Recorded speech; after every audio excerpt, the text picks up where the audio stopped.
there's a big push to not fat shame, which I think fat shaming is terrible, but it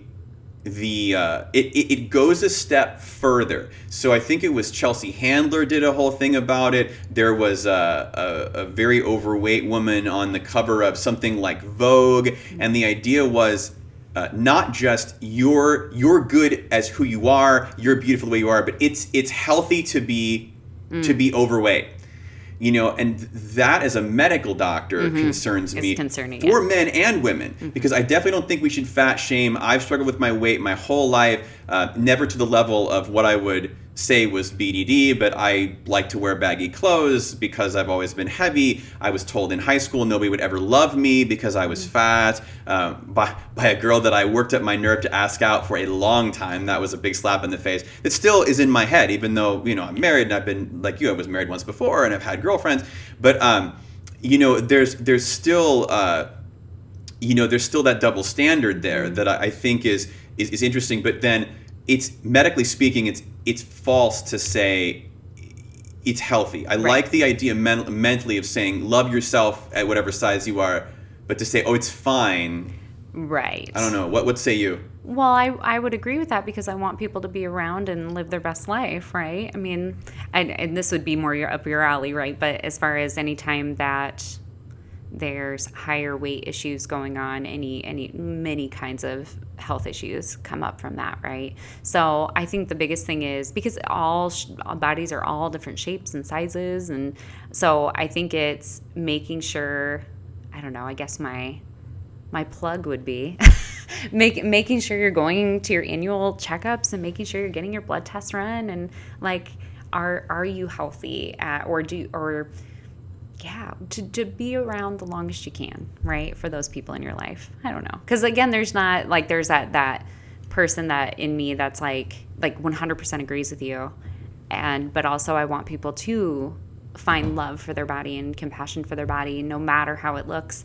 And so let's make sure, like I always tell my clients, like, I don't want you to work out because you want to lose weight. I want you to work out because you want to be here longer. I want you to work out for your heart health, for your head health, right? Like, I want you to work out because it starts to feel so good that you crave it, right? Not because, you know, you want to meet a certain goal. Rather, this is just a part of your life to make sure you go to the, you know, get a workout in 30 minutes at least 3 times a week, that type of thing. This is a beautiful transition into gender dysphoria, I think. But just before we get into that, I want to end on a message of hope with the BDD stuff. So tell us about recovery. I mean, and let's end on a positive note. Positive things you've seen. How many people are able to recover? Let's end with good things. Yes, yeah. So, I mean, the great news is for people with body dysmorphia, and I also, a part of Resolute Therapy is I have carved out the Body Dysmorphia Clinic of Iowa, and again, I just love working with that population. So feel free to check out that website as well. Absolutely. And just for everybody too, we usually ask people to give their pitches at the end, which we'll ask as well of Heather. But down, for those of you watching on YouTube, down below we will put the website so you can see that. So if any of you are struggling or just are more interested in Heather's practice or any of that, we will put those down in the description box. Great. Go ahead. Great. Thank you. But there is hope, right? I've worked with so many individuals that, you know, I think the hardest part, just like with OCD, right, is exposing yourself to those very things that you don't want to expose yourself to. You know, it's going out of the house without makeup on. It's going and, you know, it's making BDD weight, kind of like with making OCD right? Like when you have that urge to wash your hands if you have contamination OCD, like that urge that you have to check in the mirror with BDD, make it wait. You know, set the timer for 15 minutes and then do your deep breathing, do your grounding exercises. And then once that timer goes off, then ask yourself, okay, do I really need to go check? Or do I know this is just my BDD and I'm okay? Like, I know that checking is only going to reinforce the symptoms, right? So I think the biggest thing for people is recognizing that this is a disorder that is treatable, that it will get better. Not that it can, it will get better when you do the work, right? And the work is those exposure and response prevention exercises. There's amazing workbooks out there. There's The Broken Mirror by Catherine Phillips, who is a leading expert in BDD in the world, right? Is an amazing book to learn more about it too. And but I work from a solution focused base, but I infuse CBT, which is cognitive behavioral therapy, approaches into it as well, because CBT is found to be effective. So but I would also encourage people that if you are working with a therapist already, a lot of therapists, a lot of mental health professionals don't know a lot about body dysmorphia because it's just not really talked about in schools.